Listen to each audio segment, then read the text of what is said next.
komposit juga ada muncul gambar ini ya.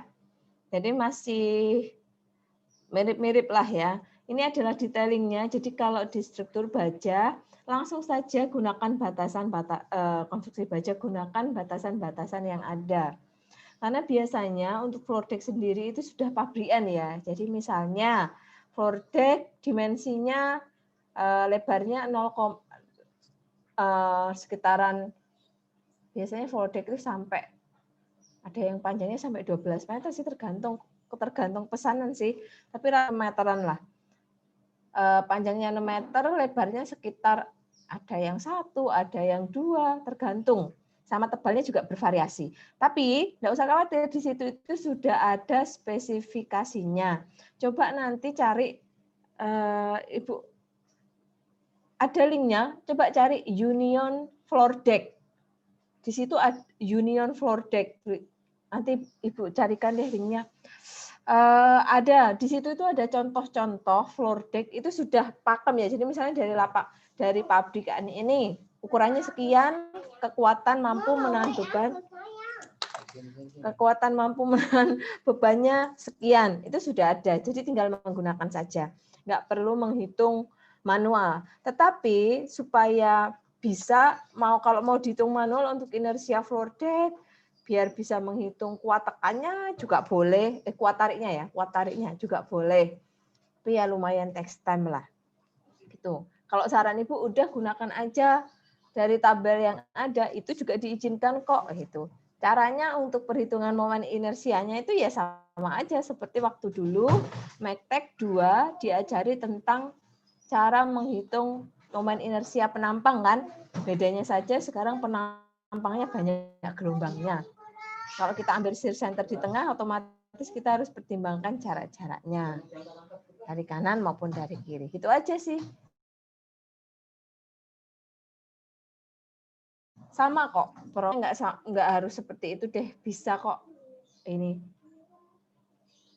Oke, sekarang ini adalah contoh lain untuk pendetailan floor deck. Yang harus diperhatikan ini nih, jarak dari atas ini minimal harus 5 cm. Dari ini ya, permukaan atas plat betonnya. Jadi nggak boleh floor deck-nya muncul. Jadi kalau misalnya ngecor betonnya hanya masuk ke sini, tak boleh ya kayak gitu. Jadi itu ada syaratnya yang harus dipenuhi.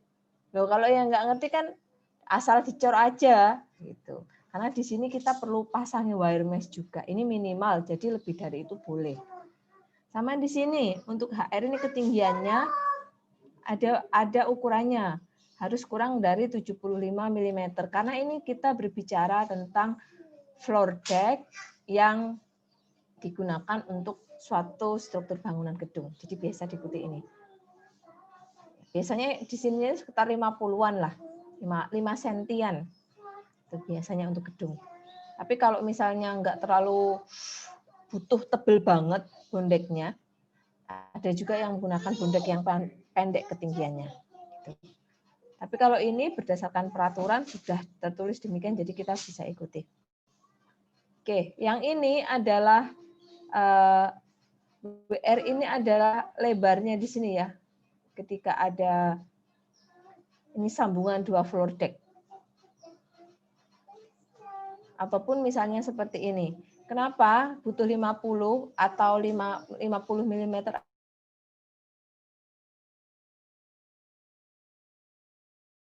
atau 5 cm karena bondek sirstat. Sirstatnya ini kalau misalnya terlalu kecil kan kita nggak bisa pasang. Gimana mau masangnya? Misalnya di sini cuma 2 mili ya, 2 cm. Biasanya kan steel ininya sirstatnya sendiri aja minimal itu sekitaran yang biasa digunakan sih 19, antara 16 19 seperti itu. Jadi nggak mungkin kita ngepres banget, nanti susah masangnya. Jadi harus dikasih jarak.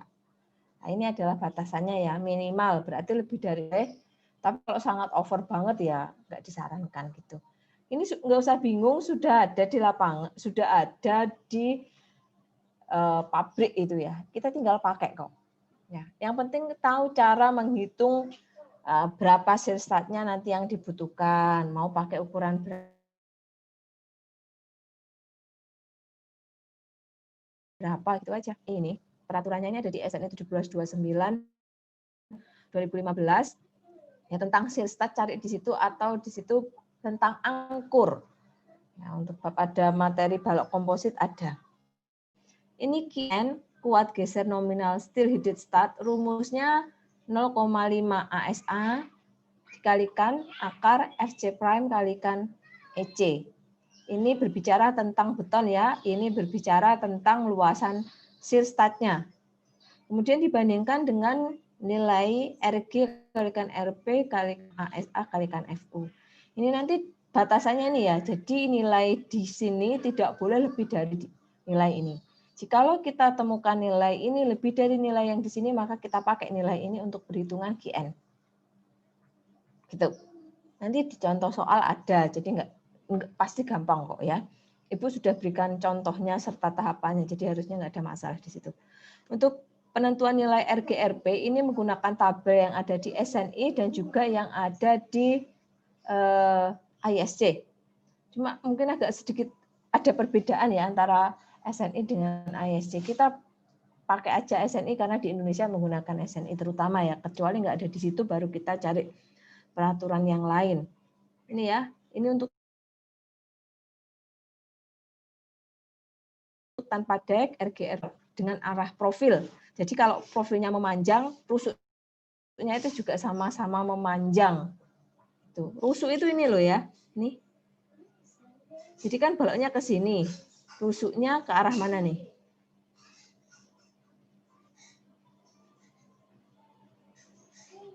Ada yang tahu nggak? Ini rusuk. Ini adalah pelatnya. Ini adalah steel deck-nya. Jadi kalau seperti ini posisinya, rusuknya kan memanjang ke arah sana ya, bondeknya. Ini juga profilnya juga ke arah sana.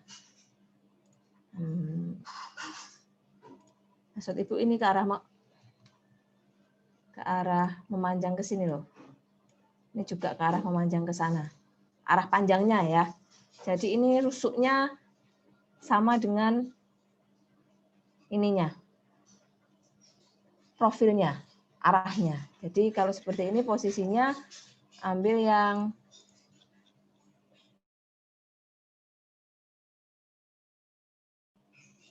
paralel.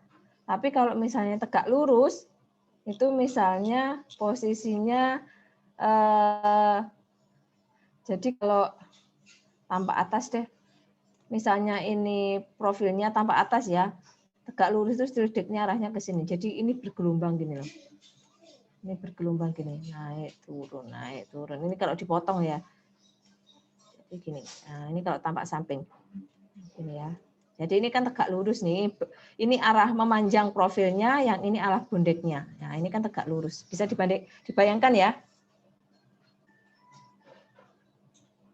Ya, jadi kalau ini arah memanjangnya si profil, ini arah memanjangnya si bondek, seperti ini posisinya tegak lurus. Tapi kalau seperti ini posisinya searah, karena ini sama-sama ke arah sana panjangnya. Oke, bisa dibayangkan? Nanti kalau misalnya masih bingung, Bu tanya gitu. Contohnya ini dah, baliklah Ibu clear dulu deh ini.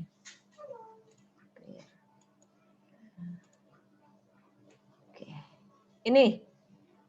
Ini balok yang ada di sini nih, balok yang di sini ini kan ada bondek di atasnya ya.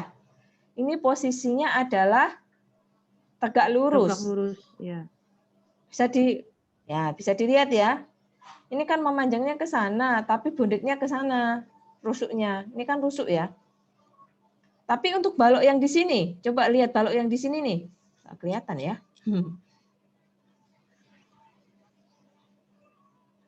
Ini juga tegak lurus. Tapi untuk balok yang di sini nih, kebetulan ini juga tegak lurus ini.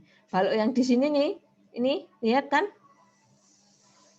Balok yang di sini yang gede ini, yang balok ini main structure-nya untuk balok induknya, dia searah, arahnya ke sana nih baloknya ya. Panjang, kelihatan nggak ini gambarnya? Kelihatan, Bu. Misalnya Bu ya kelihatan ya. Jadi ini baloknya memanjang ke arah sana nih. Kemudian floor deck-nya ke arah sana. Nah, ini berarti sejajar. Kalau bingung membedakan sejajar sama tegak lurus seperti apa? Bisa ya? Lanjut ya. Iya, Bu. Oke, jadi itu maksudnya tabel ini untuk mencari nilai RG sama RP. Kemudian ini posisi ini shear start pada arus sumbu kuat dan sumbu lemah. Nah, ini penentuan letaknya aja sih. Hanya dari sini lebih kalau dipepetin yang sebelah sini berarti dalam posisi weak, tapi kalau agak ke sana dia strong. Tentunya kalau seperti ini kan mendekat ke gaya ya. Jadi kalau mendekat ke gaya tahanannya kan langsung kena gaya langsung. Tapi kalau agak ke sini kan di sini ada isian beton nih. Kalau gayanya dari sini berarti memberikan perlawanan lebih. Seperti itu aja. Ya, maksudnya. Oke, sekarang minimum H per D angkur steel headed stud. Ini ada di peraturan. Jadi kalau untuk berat beton normal sama berat untuk beton rare maupun kombinasi keduanya, tinggal dipakai saja. Ya.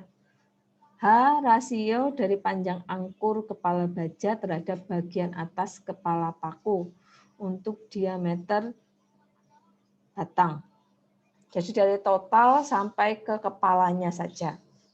Dari total tingginya head start di sini ya. Ini ada keterangannya mengacu pada SIE 318. Coba cari di situ. Oke, kemudian perhitungan kuat tarik. Ini kuat tarik nominal steel headed stud. Jadi steel studnya nanti bisa berfungsi untuk menahan gaya tarik maupun gaya geser. Ya, tergantung gaya apa yang sedang kita tinjau. Oke, ini ada di aturannya ya.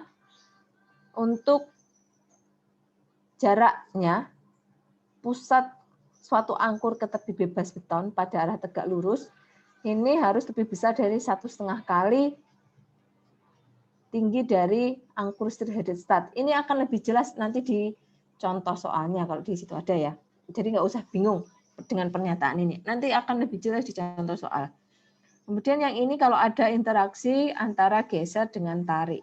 QRT ini berarti berbicara tentang tension, tarik.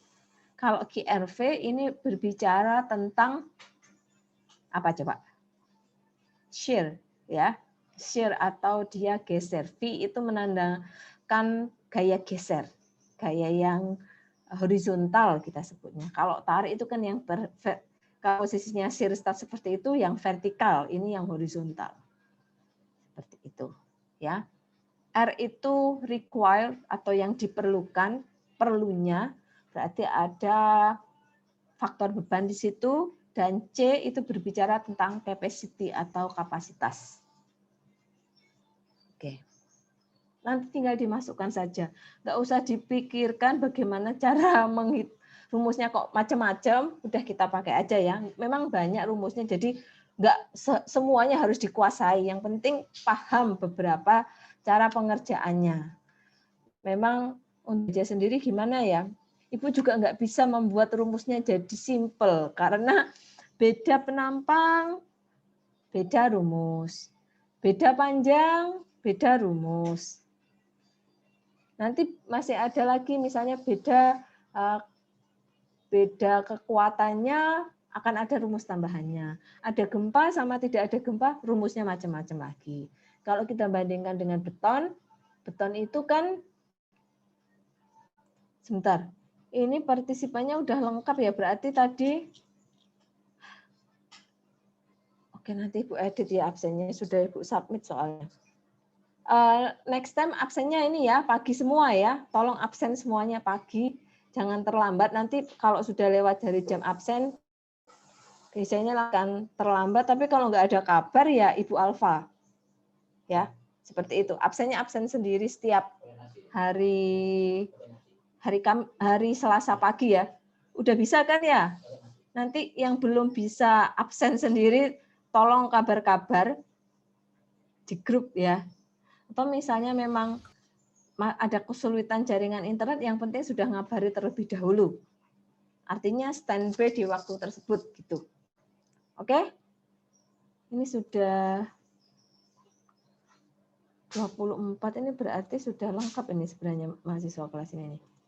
Sebentar.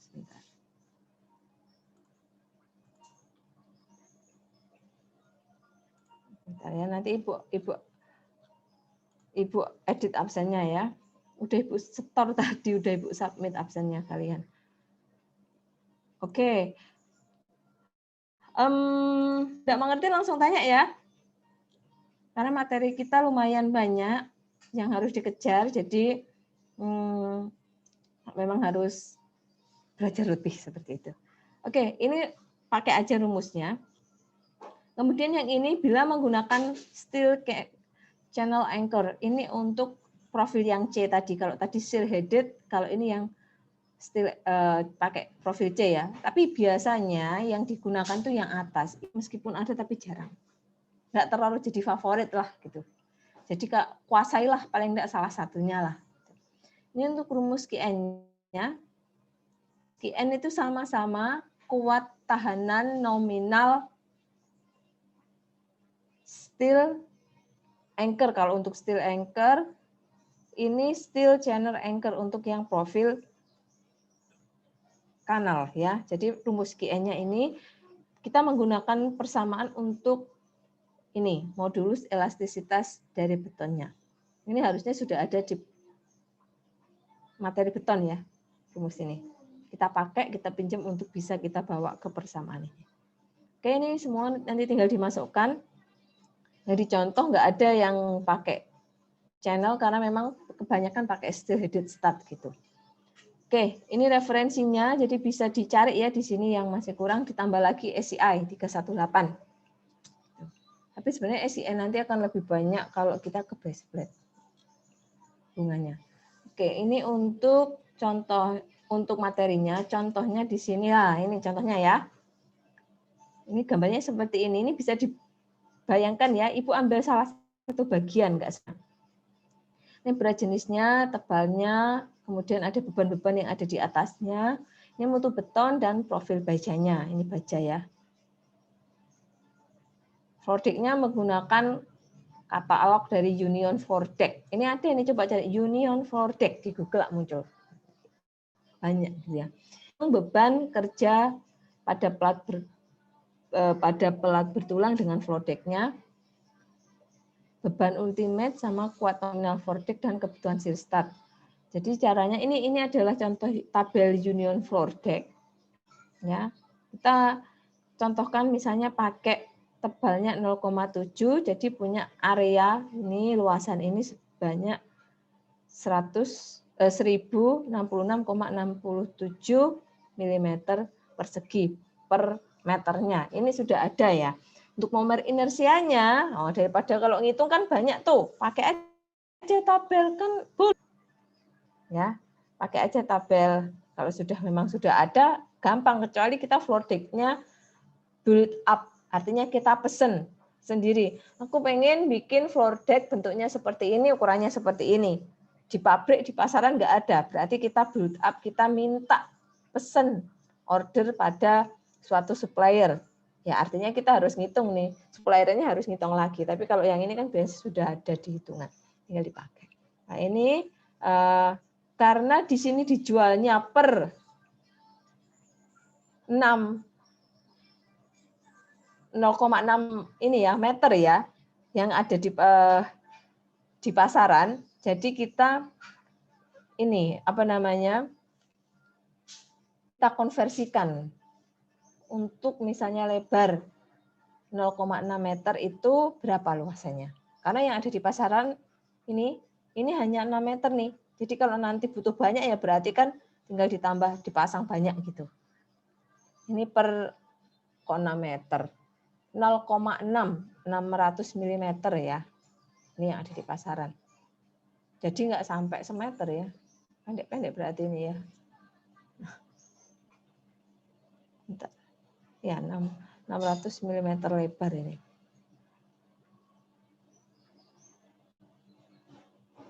Oke, kemudian di sini QD ini dead load 9,56 akibat floor deck ini ke sini ya.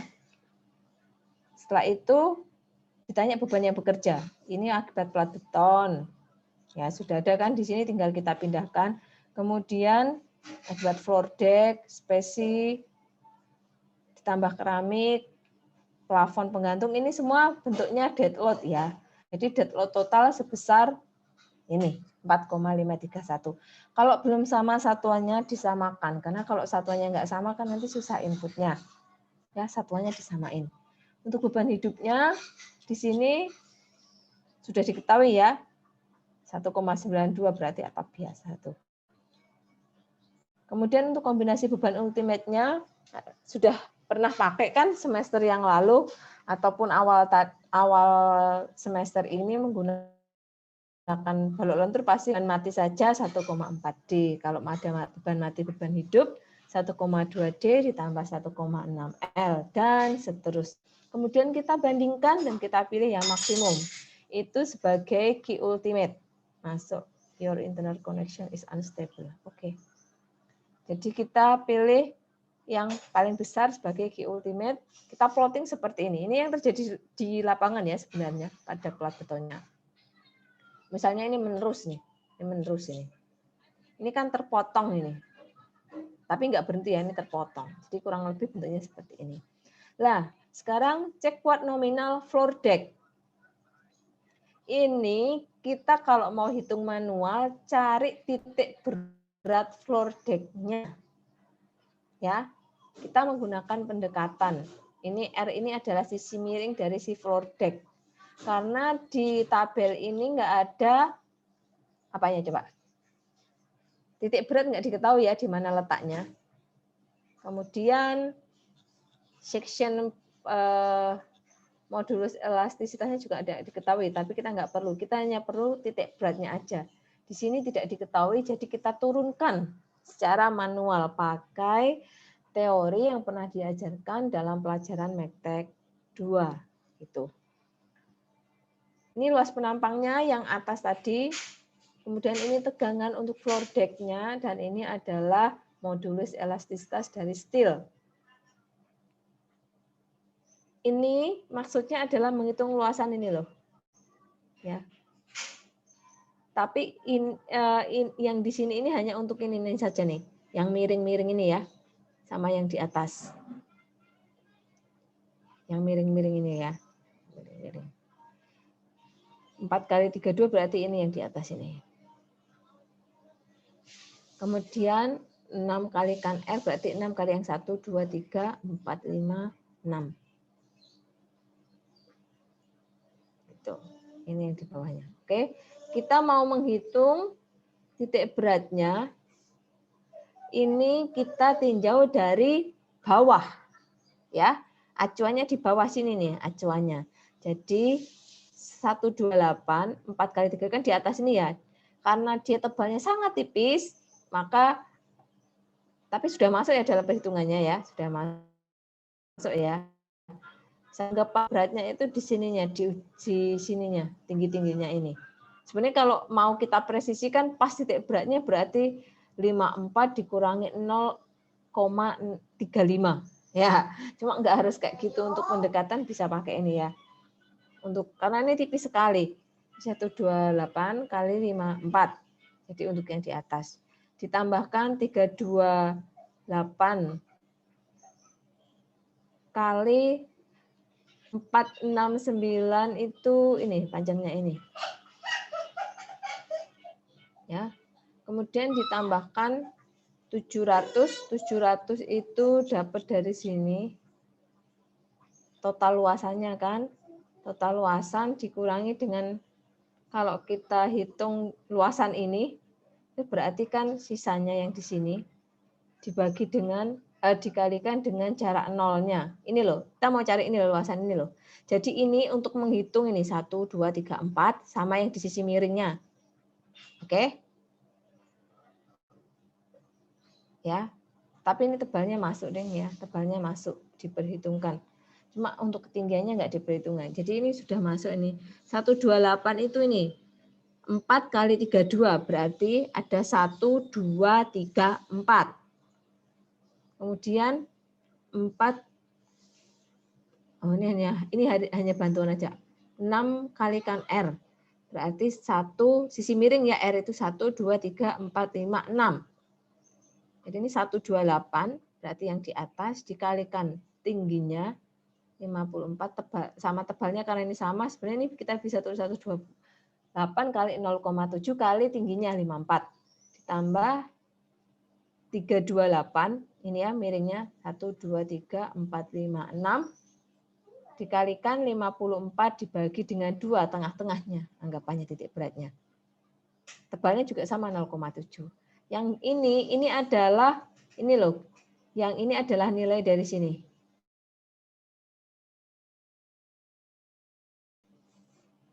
Nggak tertulis dengan detail gitu. Jadi nggak bisa dihitung manual. Sebenarnya karena dikalikan dengan 0 aman lah. Kita hanya perlu memperhitungkan ini ya. Karena jaraknya kan anggapannya pas di bawah. Sehingga didapatkan dari bawah YB-nya sekian. Jadi YA berarti yang dari atas, dari sisi atas 54 mm min YB. Ini cari titik berat dari steel deck sendiri. Karena nggak ada ya. Kalau sudah ada di tabel, ya nggak usah, pakai aja. Intinya gitu. Oke, sekarang mencari titik berat. Ini adalah rumusan AFD kalikan FYD, itu berarti luasan dari floor deck-nya kali tegangan floor deck-nya. Dia fungsi sebagai tension atau tarik. Kalau dalam beton bertulang kan rumusnya AS kalikan FY kan. AS-nya diameter tulangan, tinggal butuh nanti berapa tulangan yang dibutuhkan dikalikan dengan tegangan lelehnya. Ini juga sama seperti itu. Yang di sini adalah ini tension, ini compression, ini berarti kuat tekan beton di sisi desainnya. BE-nya kita pakai 600 karena untuk floor deck-nya yang kita tinjau 600 ya lebarnya. Sementara untuk tebalnya 150 meter dan FC prime-nya 35 MPa. Dari perhitungan ini karena C sama dengan T, kita bisa mendapatkan nilai A. Ini beton ya. Ingat ya pelajaran beton ya, mencari nilai A. Cuma bedanya yang di sini kita pakai floor deck yang T-nya. Bukan pakai diameter tulangan longitudinal atau tulangan positif, bukan pakai itu. Kita dapatkan nilai A, kemudian untuk C kecil ini rumusnya A dibagi 0,8, udah given, diberikan seperti itu, jadi kita ikuti aja. Sehingga C per T-nya kurang dari 0,375, jadi V-nya nilainya atau faktor reduksinya 0,9. Kemudian menggunakan persamaan ini dari buku ya. MN sama dengan AFD kalikan FYD dikalikan T min A per 2 sehingga didapatkan MN sekian. Oke, kita lihat di sini. Ini panjangnya 4 meter, QU-nya 25,529, Q ultimate ya. Berarti dead load, live load sudah include di dalamnya beserta faktor bebannya. Ini adalah rumus untuk balok continue. Ini ada peletakan sendi-sendi tapi menerus. Ya, anggapannya demikian. Terus panjang gitu. Ini ujungnya bisa cantilever gitu karena biasanya kan kalau dicor dihubungkan dengan benar-benar baik gitu, harusnya sih bisa menahan, ada gaya momennya juga di ujungnya. Seperti ini. Untuk MU lapangan nilainya 1/24 QU L kuadrat ya. Kalau untuk simply supported berarti ujung-ujungnya bebas, momen lapangannya berapa? Ingat nggak? 1/8 QU L kuadrat. Tuh. Untuk momen tumpuan, kalau simply supported beam pasti 0,0. Tapi karena ini adalah continuous beam, balok menerus, maka momen di tumpuan kita bisa menggunakan pendekatan 1/12 QL kuadrat. Ini momen lapangan, ini momen tumpuan. Yang harus kita tinjau adalah untuk momen lapangannya. Karena floor deck sendiri itu menggantikan posisi tulangan longitudinal pada pelat satu arah ya. Kita fokus ke situ, dihitung ini MU lapangannya, kemudian VMN-nya kan sama nih, MN dapat dari sini nih, dikalikan 0,9 didapatlah sekian. Jadi baik pada lapangan maupun tumpuan, floor deck ini sama-sama aman sebenarnya. Kemudian kebutuhan sirstat. Dimisalkan menggunakan sirstat dengan diameter 19 mm. TF-nya 16, DSA-nya 19. Makanya tadi kenapa kita nggak boleh tuh desain yang di bawah, WR-nya itu kan misalnya kita mau kasih cuma 20 mm. Nanti gimana masangnya? Ngelasnya gimana? Jadi nggak bisa dipasang ya. Jadi harus dilebihkan. Karena paling enggak ya sekian kita butuhnya untuk diameter sirstatnya biasanya. Di ini dimasukkan, batasannya harus kurang dari 2,5 dp. Dimasukkan, kemudian mutu beton. Mutunya modulus elastisitas beton pakai persamaan ini kita dapat nilainya. Sehingga kita bisa menghitung perbandingan WR per HR dan juga mencari nilai RG sama RS. Kalau nggak ditentukan berarti kita cari sendiri. Kalau sudah ditentukan atau kita sudah ada bisa membayangkan berarti kita menentukan posisi yang real ya. Jadi kalau misalnya RGS RS silahkan ditentukan sendiri berarti kan tergantung desainernya mau masang floor deck-nya arahnya gimana, tegak lurus sama baloknya atau sejajar, kan beda-beda. Oke, sekarang kita hitung QN1. QN1 itu rumus yang ini ya.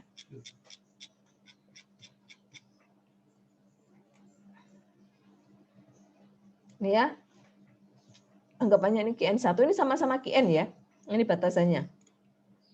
Kemudian QN2-nya, kemudian kita ambil yang paling kecil di antara keduanya.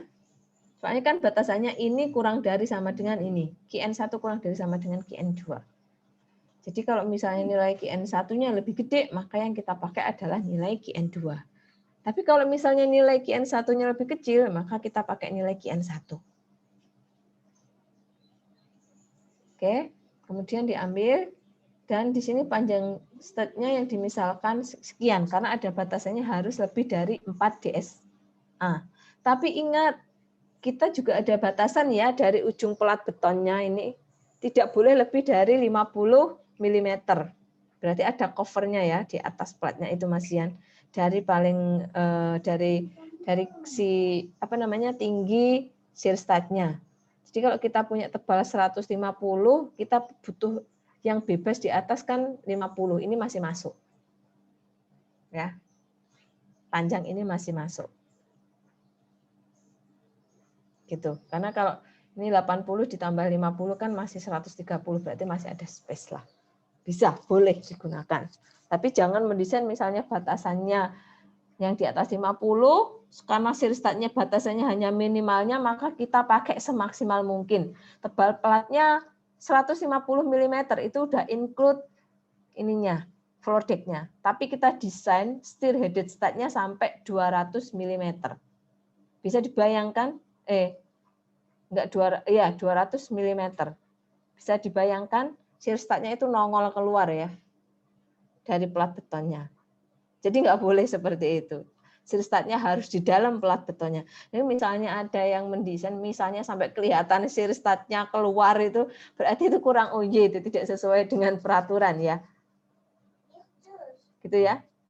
Ya kan mungkin ada juga misalnya ketika pengecoran tidak sempurna ataupun miring misalnya ya begistingnya miring atau gimana dari awalnya kurang benar-benar pas gitu di dalam pengukurannya ya bisa terjadi sirstatnya muncul, sangat bisa terjadi itu gitu. Tapi nggak boleh, itu yang harus diperhatikan.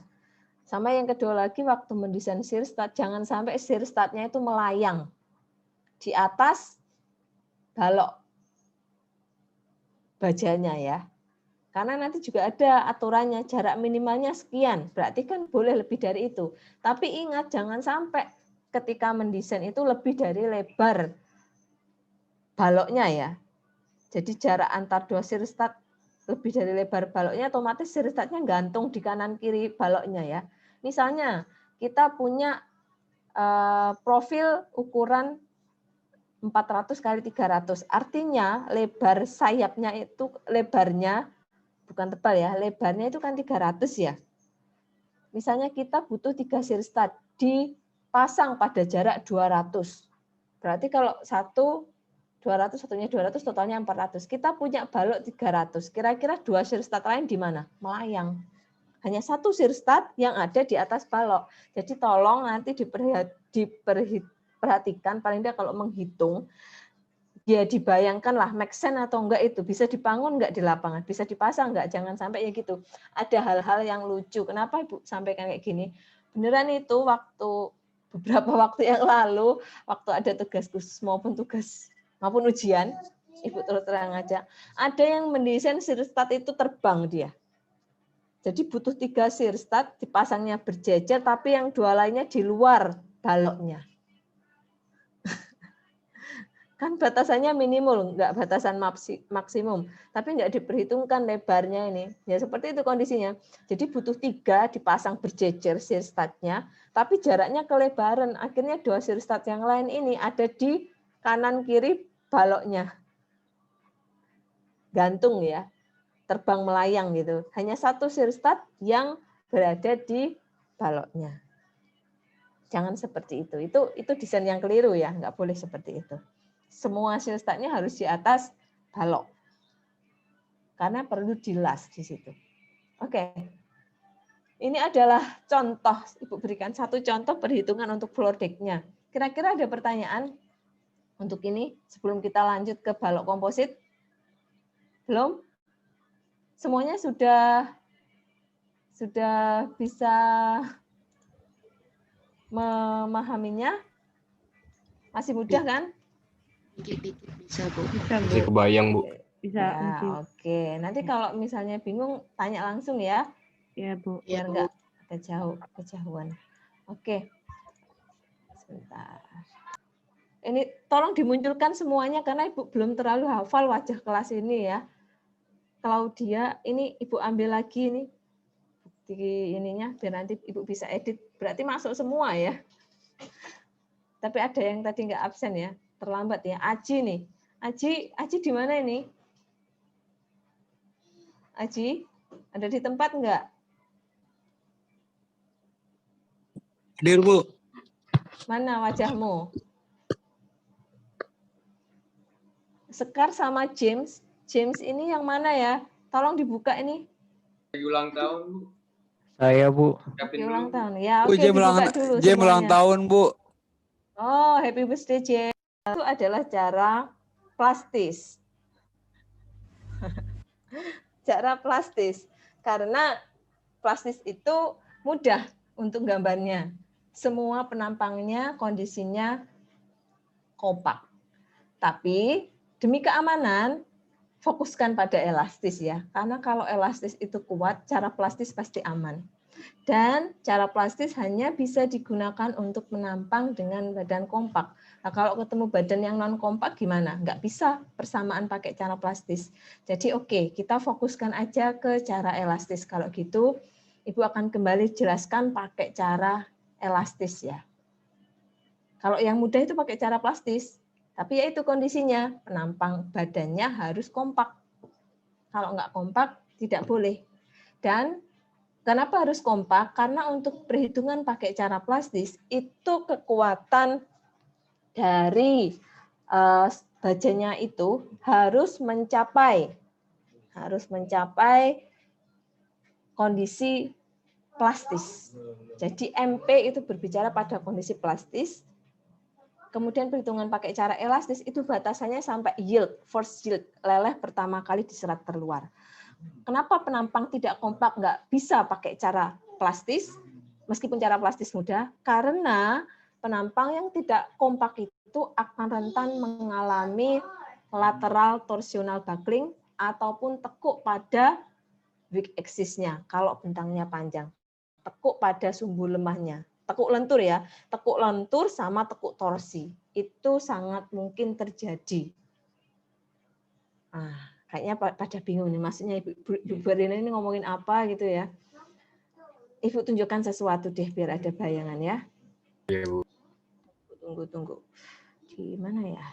Simpan filenya.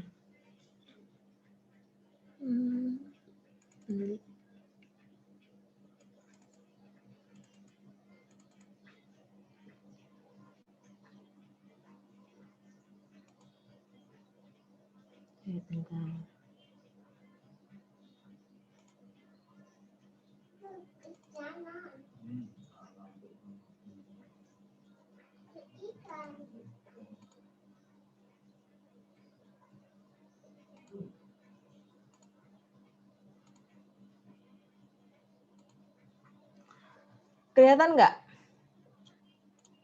Nih, Kelihatan, Bu. kalau misalnya, kalau ini sih ada faktor imperfeksinya ya. Puntir itu seperti ini nih bentuknya. Jadi kalau tidak terjadi puntir, hanya terjadi lendutan, akibat beban itu posisinya akan seperti ini. Tapi ketika terjadi puntir, meluntir ya, memuntir untuk balok yang panjang, badannya non kompak, ya posisinya seperti itu. Ini seperti ini, rentan. Gampang ya, rentan, mudah terjadi lateral torsional buckling atau tekuk torsi lateral maupun tekuk pada weak axis. Kalau dia tipis banget, badannya akan ketekuk di tengah-tengahnya. Ketika terjadi tekuk, maka kekuatan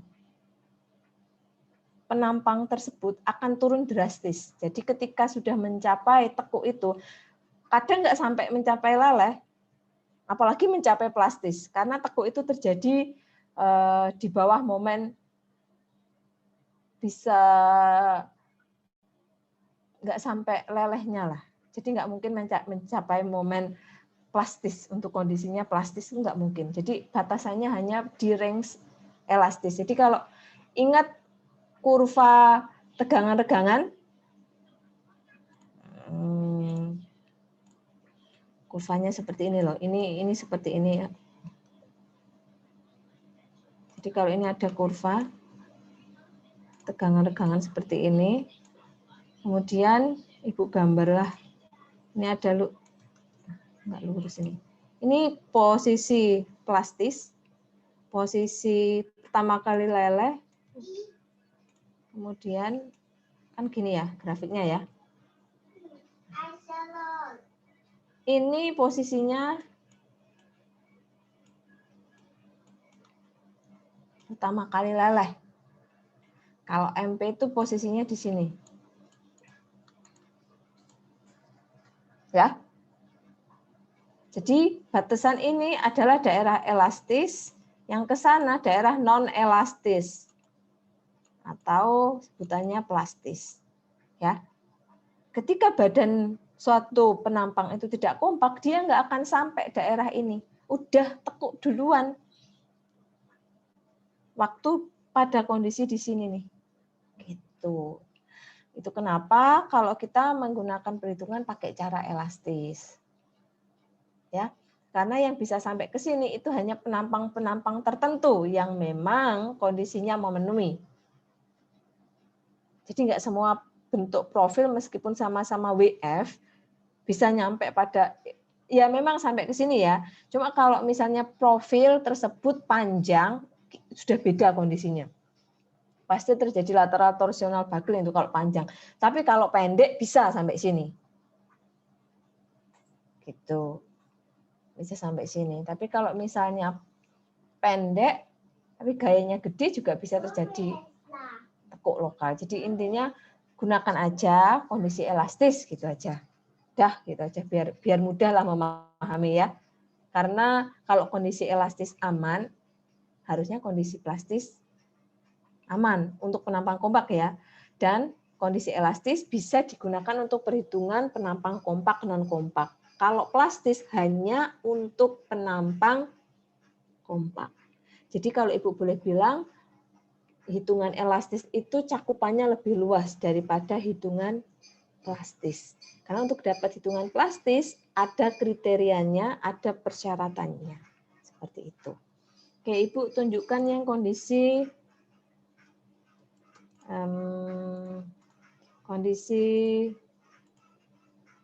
ini materinya ya, dibaca sendiri bisa. Diagram plastis ini silahkan dibaca sendiri ya. Dibaca sendiri. Nanti kalau misalnya masih bingung, minggu depan kita bisa lanjutkan lagi atau bahas aja di grup ya. Bu, lanjutkan di sini deh. Ini pakai cara elastis. Karena kalian kan sudah belajar elastis. Ya. Ini contohnya seperti ini. Ini anggapannya yang di sini, ini ke sana ya. Ini ke sana, kita hitung arah memanjangnya di sini dengan peletakan SIM. Kita ignore momen di tumpuan, kita fokuskan ke momen lapangannya. Karena kenapa? Kalau misalnya simply supported beam, ya sama-sama bebannya, momen yang dihasilkan kalau kita bandingkan dengan balok menerus ataupun fixed end, balok dengan simply supported beam mempunyai momen lapangan yang lebih besar. Ya. Gini. Sebentar. Gini. Aku kasih tahu deh. Ini di clear dulu. Kalau simply supported beam, ini sama-sama seperti ini ya. Ini juga sama-sama seperti ini. Kalau ada beban di atasnya, ini ada beban, anggaplah beban di atasnya seperti ini. Ini juga sama, ada beban di sini. Kemudian ini simply supported. Kalau yang ini fix. Nanti bentuk momennya yang ini akan seperti ini. Kalau yang ini, ya, ini maksimum 1/8 QL kuadrat. Nah, tadi ini berapa? 1/24 ya. Artinya kalau kita gunakan perhitungan ini oke, perhitungan ini untuk momen lapangan pasti oke kan? Gitu ya. Lihat ini angkanya ini 1/8, ini 1/24. Benar nggak sih 24 tadi? Sebentar, nanti Ibu ngarang nih. Bentar, Ibu cek dulu deh. Iya benar. 1/24 untuk di lapangan ya. Jadi kalau kita pakai yang 1/8 aman, kan itu bebannya lebih gede 1/8 daripada 1. Untuk MU dengan 1/8 aman, 1/24 tentu saja aman gitu. Ya. Ini pakai cara elastis ya. Oke. Yang pertama, ini gambarnya seperti ini nih, contohnya ya. Bisa dibayangkan nggak ini? Ya. Tapi ini sepertinya nggak ada floor deck-nya. Boleh. Balok komposit itu boleh ada bondeknya, boleh nggak ada bondeknya. Yang penting ada shear stud-nya. Kalau nggak ada shear stud-nya, jadinya nggak balok komposit. Ya udah, balok yang dapat beban aja, beban plat di atasnya. Gitu.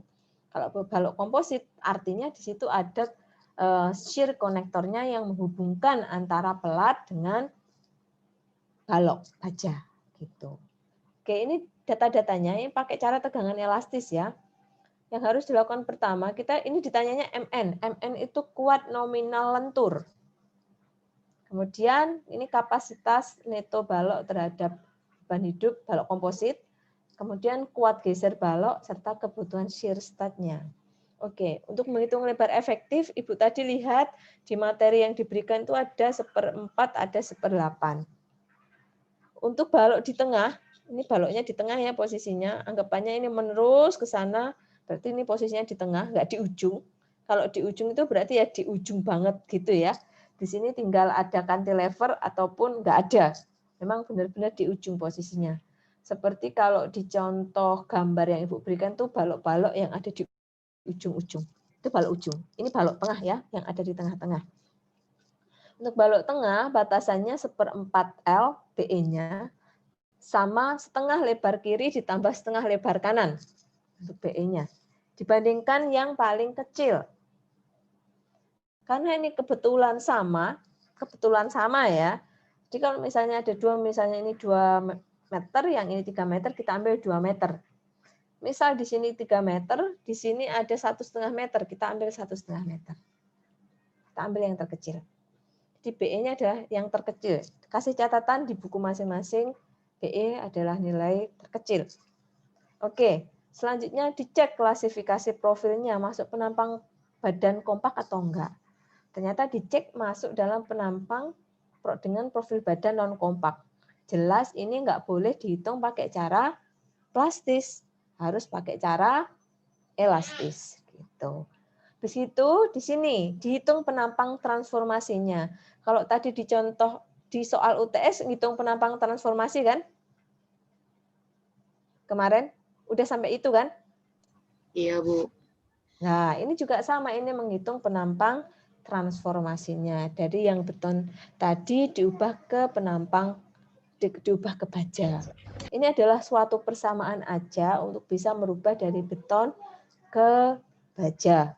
Tuh. Ini ES untuk steelnya, EC untuk bajanya, kemudian ini N perbandingan ES dibagi EC, ya, dan ini BE per N-nya sekian. Jadi kita dapat AC-nya BE per N kalikan T dapat 9,654 kali 10 pangkat 4 mm persegi.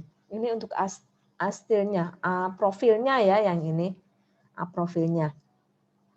Kemudian kita cari Y0. Y0 itu kira-kira rumus ini. Kalau ada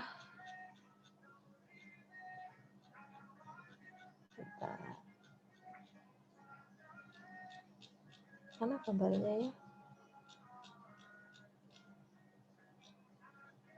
Oke. Tadi kira-kira perhitungan Ibu Y0-nya itu lihat atas atau lihat bawah? Dari bawah atau dari atas? Y0 ini. Dari atas atau dari bawah kira-kira? Coba Angelin, Y0-nya ini lihat dari ujung atas atau ujung bawah? Dari ujung pelat bajanya, Prof balok bajanya, atau dari ujung pelat betonnya? Persamaan ini. Ada yang bisa bantu? Plat beton ya, Bu? Ya, benar. Ini dari plat betonnya ya. Jadi benar, ini adalah dari plat betonnya, acuannya ya. Kalau misalnya mulai ngitungnya dari plat bajanya berarti persamaannya beda ya. Jangan dipukul rata. Based on condition di mana meletakkan reference point-nya mau dihitung di mana. Oke, ini kasus untuk yang dari atas. Kemudian ini tuh fungsinya untuk apa? Ini hanyalah salah satu contoh perhitungan untuk hitung inersia transformasi. Inersia transformasi itu inersia ini semua loh. Ya, kalau misalnya kalian mau pakai cara lain, silahkan, diizinkan. Yang penting akan mendapatkan inersia transformasi yang kurang lebih sama. Mau dari atas, mau dari bawah, mau mulai dari sini dulu di bawah, atau luasan total dibagi luasan yang bolong-bolong ini juga boleh. Ada berbagai macam cara. Waktu Mektek 2 diajari cara menghitung momen inersia, sama caranya ya. Ini juga digunakan untuk menghitung momen inersia. Nah, ingat, rumus ini sekali lagi Ibu bisa digunakan ketika posisi garis netralnya ada pada mana ini? Ada pada mana ini kira-kira? Beton atau baja ini?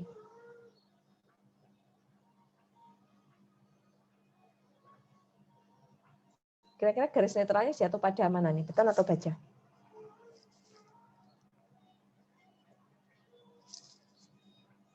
Baja ya.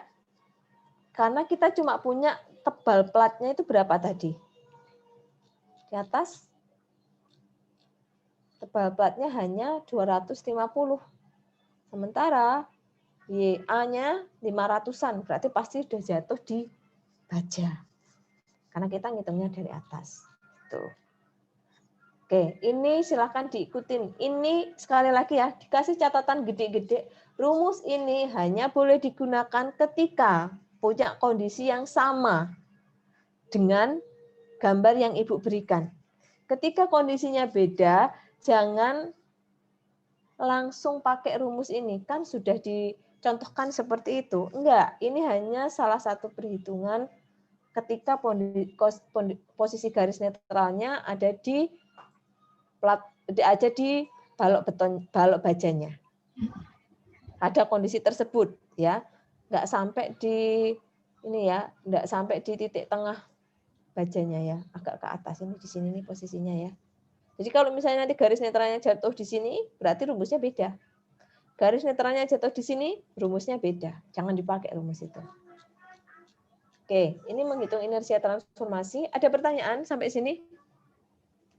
Kemarin juga gini, menghitung inersia transformasi. Iya. Diajarinya sudah bisa ya berarti ya? Bisa.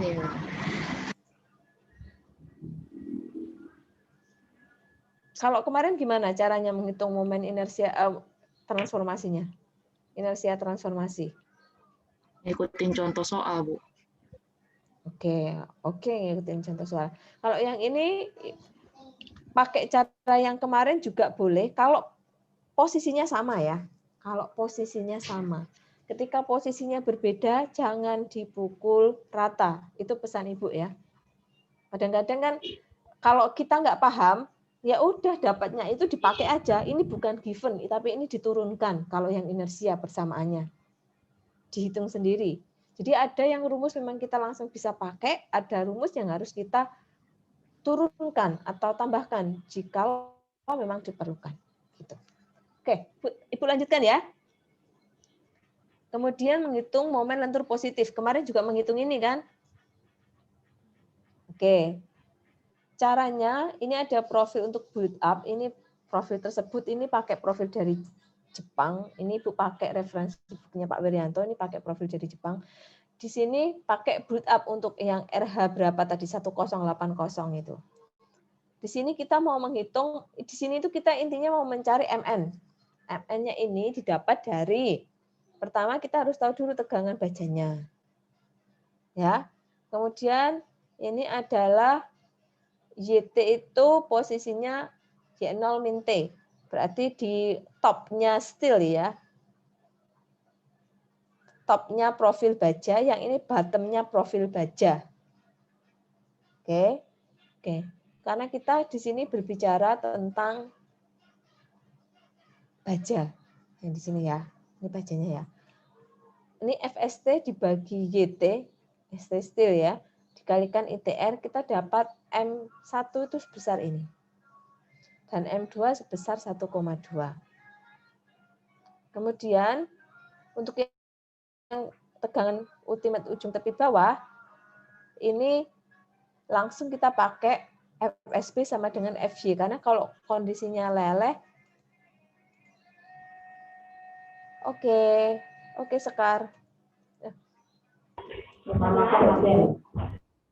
Oke. Jadi kalau untuk tegangan tepi bawah itu pasti besarnya sama dengan F yield ya. Jadi M2-nya sama dengan ini. Kemudian untuk FST ini nilainya adalah minus. Tahu kenapa minus? Tahu nggak? Kenapa minus? Karena sisi atas tertarik atau tertekan.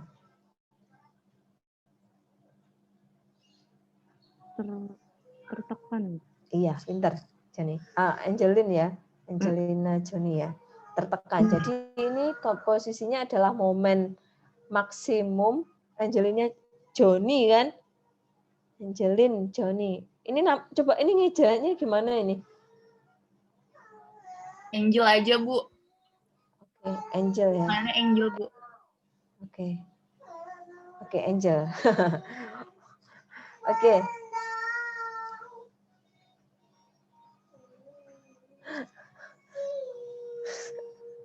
Oke, sorry ya, ada iklan-iklan ya. Oke. Dia suka nyanyi, jadi kalau ada semua lagu, entah lagunya siapapun aja, dia pelajari itu. Nggak apa-apa, Bu. Seru, Bu.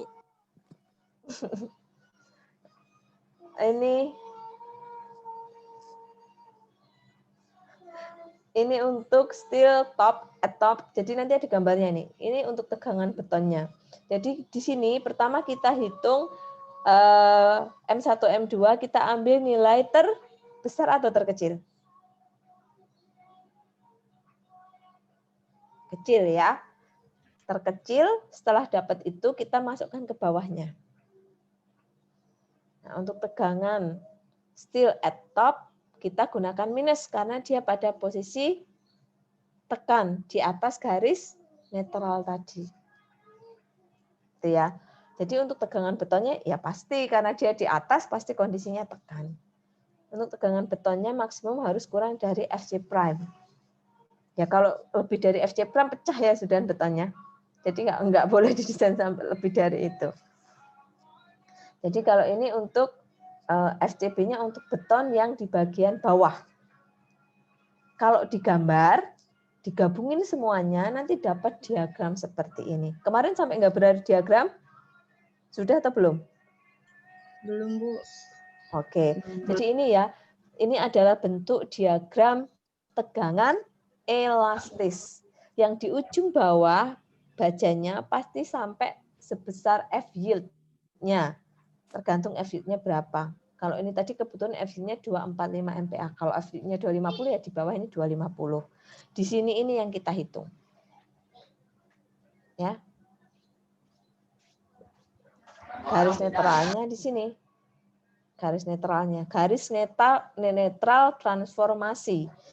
Kalau yang di bawah ini adalah garis netral dari baloknya.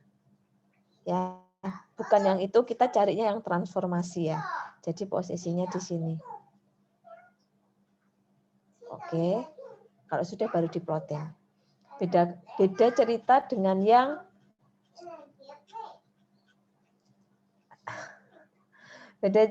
dengan yang mana ini tadi ya. Ini adalah penampang plastis. Kalau penampang plastis bentuknya seperti ini, lebih simpel. Plastis itu artinya semuanya bentuknya kotak-kotak deh diagramnya, gitu aja paling gampang. Jadi kan di catatan tadi yang sempat ditunjukkan, ada gambarnya bentuknya segitiga, ada segitiga ditambah kotak, ada kotak penuh. Ya, kotak penuh itu seperti ini ya. Kotak di atas kotak.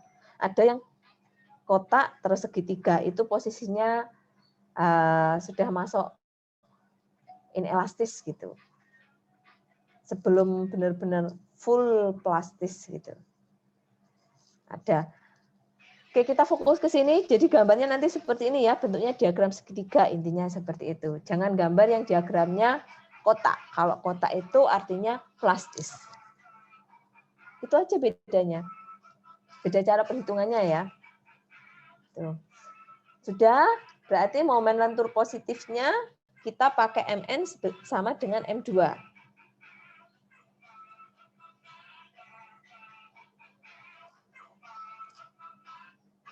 Ini.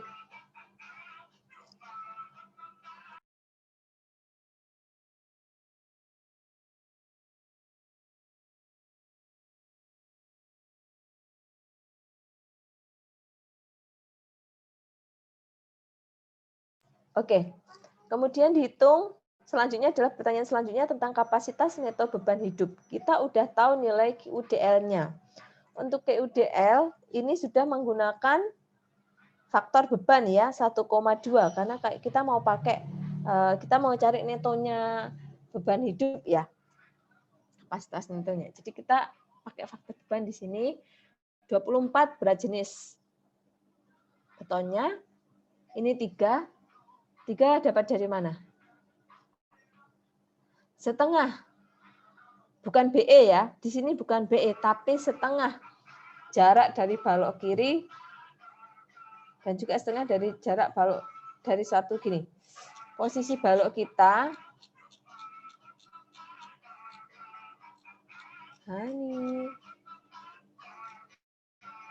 ini kan seperti ini menerus ya. Jadi ini kan 3 meter. Di sini juga 3 meter. Jadi setengah kali 3 meter tambah setengah kali 3 meter dapatnya 3 meter. Jadi 3 meter ini dapatnya dari situ. Bukan BE ya. Yang di sini bukan BE. Ini 476 itu beban yang di atas tadi. Sekarang kita dapat MUDL karena dia merata anggapannya. Pakai rumus per 8 QUDL kalikan L kuadrat. Dapat sekian. Sekarang kita mau hitung kapasitas neto balok terhadap beban hidup. Karena kita punyanya ultimate itu berarti hidup sama mati ya. Beban hidup sama beban matinya, death sama life load-nya, kita bisa hitung nih. MU-nya sudah tahu sekian, berarti dikurangi MUDL, kita dapat MULL. Kebetulan di soal ini, untuk LL-nya itu bentuknya point load. Tapi kalau ini nggak point load, jangan pakai persamaan 1/4 PL. Oke? Rumus ini boleh dipakai ketika soalnya seperti itu. Ketika soalnya nggak sama, misalnya ini terbagi rata, berarti pakai rumus berapa ini? Cindy? Berapa Cindy kira-kira? 1/8. Iya, benar. 1/8 QL kuadrat ya, pakai yang rumus itu. Tapi L-nya life load, bukan dead load ya. Dari sini kita bisa dapat nilainya. Oke, yang selanjutnya adalah cek kuat geser balok. Cek kuat geser balok ya ini untuk ngecek aja sih. Ini ada di SNI bab H kalau nggak salah ya. Coba cek di situ ya. Ini cek kuat geser baloknya. Kalau misalnya ini ada gaya horizontal, ada gaya geser. Gaya geser itu berarti kita berbicara tentang diagram apa? Ada NQM. Pakai mana?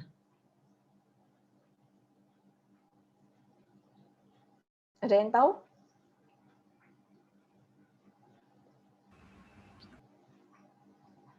Ada yang mau memberikan pendapatnya? Ada diagram NQM yang kita pakai yang mana?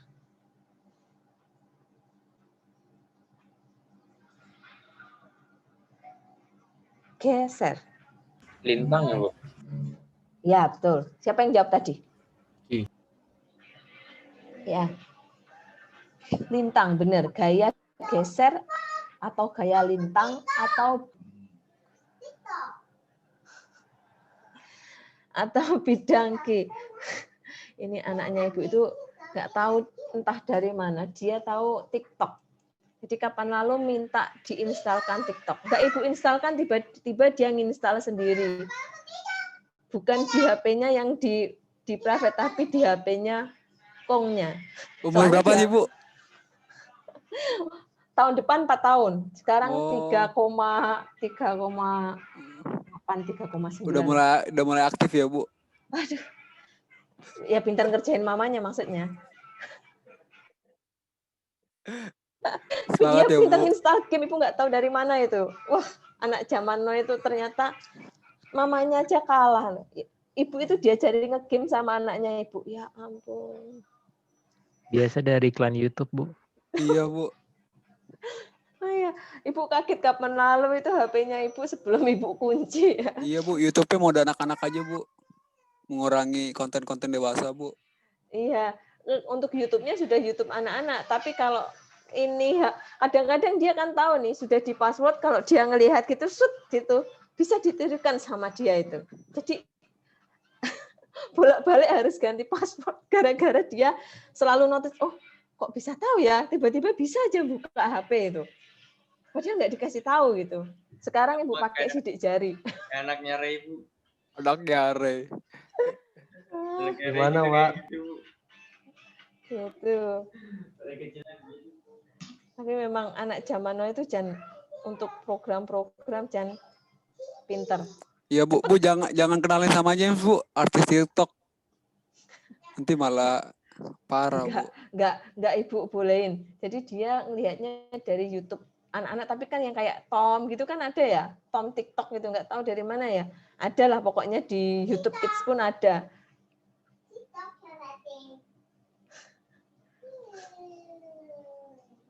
Padahal itu mama papanya nggak ada yang buka kayak gitu loh. Dia kok tahu kata-kata TikTok itu, aku juga. Ibu juga yang speechless sama dia itu. Oke. Sekarang sih sudah aman karena untuk gadget yang dia pegang itu sudah di ini. Wi-Fi-nya udah di nonaktifkan semua. Jadi dia nggak bisa ini. Ini bisa karena dia pinjam HP-nya ini kakeknya. Tapi kalau HP-nya, jadi kalau misalnya kadang-kadang ya di grup itu ada chat aneh-aneh, itu kadang-kadang HP-nya Ibu kelupaan ditaruh, langsung biasanya sama dia dicari WhatsApp, dikirim itu gambar-gambar itu apa namanya, icon-icon itu, yang smiley dan teman-teman itu. Kapan lalu juga di-post di grup dosen. Wah, gitu Ibu. Jadi kalau misalnya nanti tiba-tiba muncul kata-kata nggak jelas, gambar-gambar gitu, sudah tahu ya siapa yang melakukan. Jadi kalau Ibu sampai meleng ini HP bisa di-shoot langsung ini gitu. Ini kok jadi curhat ini. Kita balik lagi ke tempat materi ya. Balok komposit lagi kita ya. Oke Dimas, kamu mau pergi kemana? Aku udah pakai itu topi. Nggak apa-apa. Mancing, Bu. Boleh. Mau pakai topi juga boleh. Dan- Ya, oke. Yang ini dibandingkan kalau ini ada gaya lintang ya. Di sini ini Ibu tulis PU. Kenapa Ibu tulis PU? PU ini Ibu berbicara tentang semua total gaya. Gaya horizontal, gaya vertikal yang bekerja ya. Jadi kalau simply supported beam, gaya geser terbesar itu di mana kira-kira? Simply supported beam. Kalau bebannya merata sama point load. Merata dan point load-nya di tengah bentang. Kira-kira gaya lintang maksimumnya di mana? Di ujung-ujungnya atau di tengah bentangnya?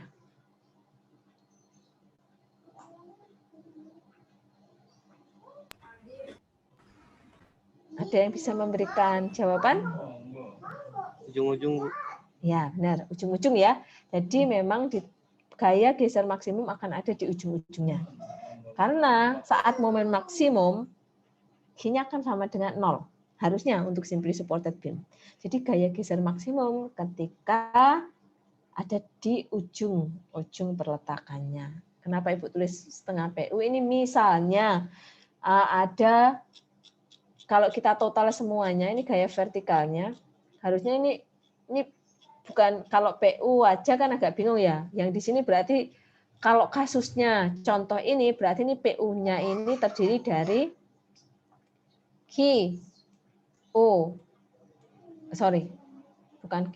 QUDL kalikan panjangnya ditambah PULL. Ini PULL ya. Nah. Sebentar. Oke, tulis gini deh. Jadi ini kalau misalnya dari contoh soal ini, berarti ini harusnya setengah dikalikan QUDL bintang L ditambah PULL. Ini setara dengan nilainya kalau ujung-ujung kita sebut sebagai A dan B, RVA atau RVB. Tapi di sini sudah menggunakan beban ultimate. Ya, artinya faktor beban masuk dalam perhitungan. Oke, bisa dimengerti ya. Oke, sekarang untuk shear statnya.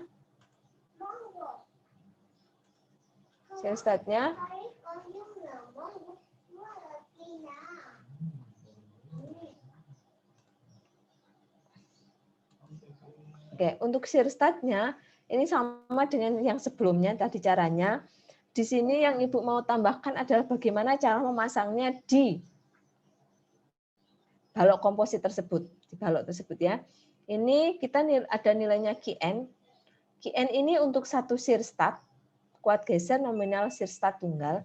Jadi nanti berapa kebutuhan shear stat yang dibutuhkan itu dihitung dari V ini ya, kuat lentur maksimum balok. Ambil nilai terkecil dari resultan desak beton atau tarik profil baja. Jadi ini diambil yang kecil, kemudian dibagi dengan Qn-nya, nanti kita dapat jumlah shear stat yang dibutuhkan untuk setiap bentong baloknya. Karena aliran gesernya ini mulainya dari momen maksimum ke titik momen 0 untuk balok sederhana. Jadi dari tengah ke ujung. Jadi kalau totalnya adalah satu bentang, maka dikalikan 2 nilainya di sini ya. Gitu. Itu teorinya seperti itu. Jadi kita ikutin aja. Ini given yang ini.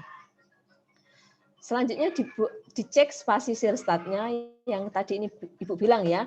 Ini ada batasan untuk panjang shear statnya, kemudian ada batasan untuk spasi maksimal shear statnya sepanjang balok. Ada juga spasi minimalnya. Kemudian yang di sini ada jarak shear stat yang bersebelahan. Itu tadi Ibu bilang jangan sampai melayang. Ibu kasih contoh, di sini kita butuh totalnya 120 untuk setengah bentang. Jadi kita butuh 240 untuk satu bentang. Oke, 240 kalau misalnya, oke silakan Andini. Kalau misalnya kita gunakan langsung setengah L dibagi 120, ini tentunya S-nya ini akan kurang dari S-min. Ya kan? Jadi kalau setengah L itu 6.000 dibagi 120 itu cuma berapa itu? 50-an ya? Ya kan? 6.000 dibagi 120. 50 mm. Tidak boleh karena batasan minimalnya adalah 132. Jadi gimana caranya? Kita harus pasang jumlahnya sama 240, tapi jarak-jaraknya mau masuk ke dalam perhitungan. Ya ini caranya ya.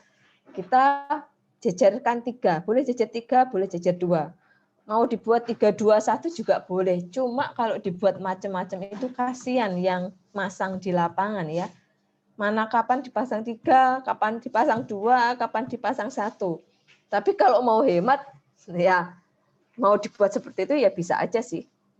Jadi ini minimal kita pasang 240 ya. Karena nggak bisa langsung berjejer satu-satu terlalu mepet. Akhirnya kita buat jejer 3 per jarak 150. Nah, kalau dibuat secara mendatar, ini setengah bentang itu bentuknya seperti ini ya. Kalau kita potong, dipotong di tengah-tengah, tampaknya seperti ini, tampak melintangnya. Ya, ada 3 buah, jaraknya 120 yang bersebelahan. Ini yang Ibu bilang, ini kan minimalnya 88, nggak ada maksimalnya. Bukan berarti boleh didesain sampai 200. Kita kan cuma punya lebar berapa ini ya? Lebarnya adalah 120 kalikan 2 tambah 35 kalikan 2. Lebarnya 310. Kalau kita buat spasinya di sini 200, maka yang 2 shear stat ini akan melayang di sini. Yang 2 ini akan pindah ke sini nih shear statnya ya. Jadi akan terbang melayang, nggak boleh. Jadi yang hanya tertahan di shear stat yang di tengah-tengah, kanan kirinya terbang, ini nggak boleh ya. Meskipun nggak boleh masih ada loh ya yang mendesain seperti ini. Ini beneran ada yang mendesain kayak gini. Ibu juga nggak tahu nih gimana ini masangnya di lapangan. Jadi pokoknya lucu-lucu deh. Ada yang mendesain seperti ini juga, nggak boleh ya. Ibu sampaikan seperti ini tidak boleh dilakukan. Oke. Kalau yang ini adalah jarak memanjangnya, sepanjang bentang baloknya. Kalau ini jarak yang bersebelahannya, spasi bersebelahan arah melintangnya. Itu. Oke, sampai di bentar. Ini belum selesai nih.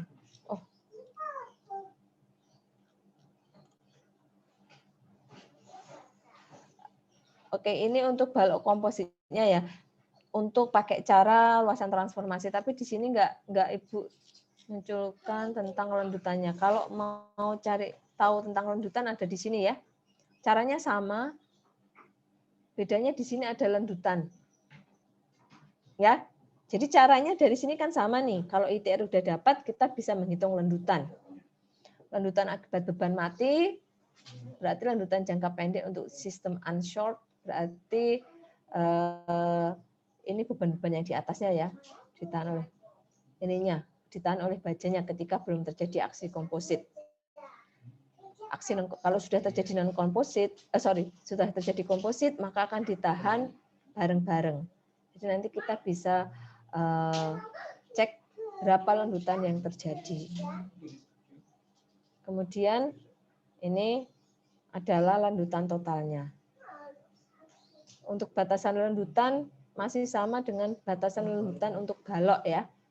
Ada yang L per 360, ada L per 240, tergantung kebutuhannya. Digunakan untuk apa balok kompositnya. Oke, sebentar. Ibu tunjukkan di sini. Nah, ini lendutan ya. Lendutan.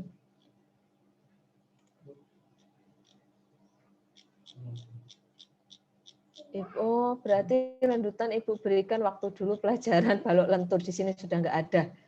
Ya, ada L per 360, ada L per 300. Ada di SNI itu batasannya. Oke, itu untuk batasan lendutannya. Jadi kalau menghitung lendutan, meskipun pakai cara plastis, untuk diagramnya lendutannya tetap pakai cara inersia transformasi ya. Jadi ngitung 2 kali kalau pakai cara plastis. Untuk penampang kompak. Kalau penampangnya nggak kompak, udah nggak usah pikirin cara plastis, fokus ke cara elastis aja. Jadi kalau kita udah ngitung cara elastis, pasti dapat inersia transformasi. Dari inersia transformasi tersebut, kita bisa menghitung momen nominal, kita juga bisa menghitung lendutan yang terjadi. Gitu ya, atau tahanan yang terjadi lendutannya. Bisa diperhitungkan semuanya. Oke, materinya kayaknya itu dulu ya untuk hari ini ya. Minggu depan Ibu lanjutkan kolom, karena banyak. Ibu juga habis ini kan harus kelas lagi nih. Habis ini kelas ini ada kelas lagi nggak? Nggak ada, Bu. Nggak ada, Bu. Ada. Oh, enak kalian. Sudah nggak ada ya, Bu. Masih ada sampai ntar sore. Semangat, Bu. Oke, Ibu. semangat ya. Ibu. Untuk hari ini belajar mandiri aja ya, belajar aja sama ini, belajar mandirinya coba modelin sub ataupun etap bentuknya sama seperti yang tadi Ibu contohkan. Udah itu aja. Ya, PR-nya itu aja deh. Nanti kalau sudah boleh di-post di grup. Enggak ini ya, yang sudah dipamerkan aja. Boleh ini pamer positif. Bu, saya sudah pamerin aja di grup. Ya. Jadi Ibu bisa tahu mana yang sudah model. Jangan copy paste punya temannya. Kalau belum bisa ya udah nggak apa-apa, enggak apa. Kan nanti kita kerjanya kerja kelompok kok. Memang tujuannya yang di sini kerja kelompok jadi bisa saling bantu satu sama lain. Cuma nanti kalau yang nggak bisa, kalau nggak tanya di waktu sekarang sayang ya. Maksudnya kan kalau Ibu bisa ngajari, Ibu pasti ajari gitu. Jadi kalau misalnya kalian nggak bertanya, ya sudah nggak harus, maksudnya nggak diwajibkan. Gitu. Tapi untuk tugas, tolong kalau bisa, ini tugas mandiri, Ibu mau melihat aja mana yang sudah bisa, mana yang belum. Paling enggak coba buat permodelan seperti yang tadi Ibu ajarkan. Mau pakai sub boleh, mau pakai etap boleh. Atau mau pakai software lain kalau misalnya bisa ya. Itu kan untuk analisa struktur yang paling familiar itu. Gitu. Oke, gitu aja. Kalau gitu kita bisa selesai. Tugasnya itu ya, belajar mandiri materi yang tadi nggak sempat Ibu sampaikan, terutama sampai balok komposit. Nanti kolom minggu depan, kalau kolom bisa kekejar, terkekang tak terkekang, tertambat sama tidak tertambat, kita bisa lanjut ke base plate. Karena kita lumayan ngebut ya. Jadi sisanya harus belajar sendiri gitu. Oke, ada pertanyaan? Terakhir? Ada pertanyaan? Bu, Ya. yang tugas mandiri itu ada deadline-nya, Bu? Atau itu kayak cuman coba-coba doang? Coba-coba aja. Seharusnya nggak usah sih. Bu. Kita ingat kata Pak Keren lu, Re, Kusumo aja. Presiden. Besok. Kalau kata Pak Kusumo terserah kalian. Cakep. Hak kalian. Bu, maaf Bu, enggak Bu. Canda Bu. Rektor. Dosen dia, Bu, gedenya. Percaya saya, Bu. Oh ya, nggak apa-apa. Ayo semangat, sekolah lagi ya, tapi ya, sekolah lagi. Yap. Nah, apalagi kalau misalnya Ray bisa balik ke PNJ, oh Ibu senang, nanti kita bisa jadi rekan dong. Asik. Tapi harus sekolah lagi. Harus sekolah lagi, karena sekarang kan untuk saat ini masih bisa syarat minimum S2, tapi nggak tahu ya ke depan ya. Kayaknya requirement-nya kan sekarang aja yang S2 diwajibkan segera sekolah.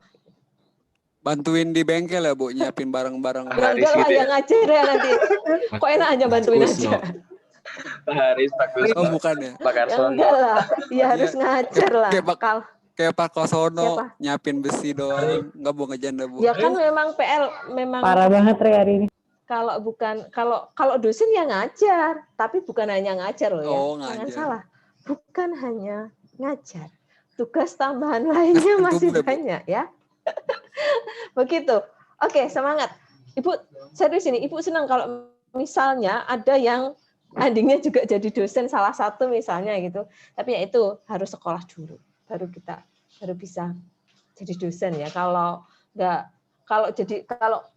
misalnya kalau sekarang, kalau misalnya tujuan kalian, aku pengen mengepakkan sayap keluar gitu ya, misalnya seperti itu, ya nanti misalnya pengen kerja di international company, kayak gitu itu, ya udah kejar aja sertifikasi yang seperti itu, bisa meningkatkan nanti kemudahan dalam mencari pekerjaan, juga salary. Jadi orang yang punya sertifikat sama orang yang nggak punya sertifikat itu beda. Waktu bekerja salary-nya ya. Jadi bagi yang punya sertifikat beruntunglah karena itu nilai plus. Seperti itu waktu sudah bekerja. Tapi kalau mau jadi dosen, ya kalau mau sekolah tinggi, ya kalau cita-citanya bukan peneliti sama dosen, kayaknya mending cari duit ya kayaknya ya. Mungkin ya. Mungkin kalau ibu nggak jadi dosen, ibu juga nggak ada yang ibu sekolah duluan sebelum jadi dosen kok. Ibu kenapa nggak lanjut di luar aja, Bu? Kan udah enak, Bu, di luar negeri, Bu. Ya kalau kita ngomongin gaji ya, waduh ini Ya, Bu, kok nggak kita enak. realistis aja lah, Bu. Kalau ngomongin gaji, ya mungkin perbandingannya Jauh ya, Bu ya? di atas 1/10 lah. Wow. Lumayan dong, Bu. Ya tapi kan kalau tujuan kita cuma nyari gaji ya. Oh iya bener banget, Bu. Ibu mulia banget. Kalau misalnya memang tujuan kita, sebenarnya ibu nggak usah mulai itu juga kali. Ibu pulang karena dipanggil pulang sama calon suami ibu. Oh, iya bener. Emang Bu, itu tujuan lebih utama, Bu. Iya. Oke deh, kita kembali ke Ya, Menlo. di restart. Kapan-kapan kita Padahal ngobrol lagi kan minggu depan masih Iya, ketemu Bu, ya. seru, Bu. Ya, Bu, ya, Bu. Saya jadi suka baca. Oke, ya ngambil struktur ya. Ngambil struktur ya, tapi PR-nya banyak nanti ya. Kalau siap, tugas Bu. akhir ya, kalau ngambil struktur. Iya, Bu. Oke. Apalagi dibimbing sama Ibu ya, Bu. Nanti Ibu cerewetin kamu kuat atau enggak itu. Gak apa-apa kalau ibu mah. Kuat-kuatin. Oke, kita balik ke main room, kita tutup aja sampai ketemu minggu Iya, depan. Bu. Mohon maaf atas segala kekurangannya. Terima Iya, Bu. kasih banyak buat kehadiran hari ini ya. 3 kaki